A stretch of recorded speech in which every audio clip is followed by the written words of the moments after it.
Week 4, Dialectic Level. So many other religions have myths about the gods creating the world one way or another.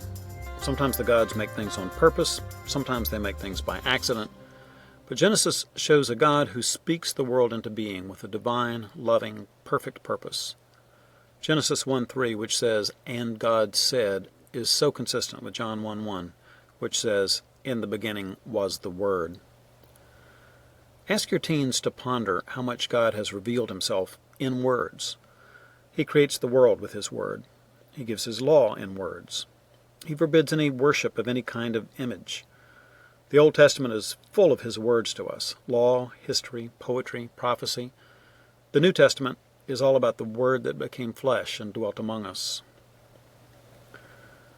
We often study the 6 days of creation in Genesis 1 without paying much attention to the seventh day, which takes up the first few verses of Genesis 2.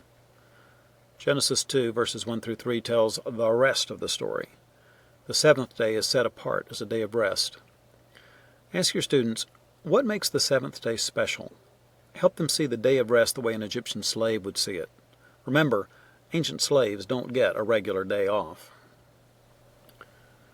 Everybody loves the story of Noah and the flood, but the Israelites would have had a unique perspective on it. They had just led their flocks and families across the muddy bottom of the Red Sea and watched God wipe out their old world when the waves rolled over Pharaoh's chariots.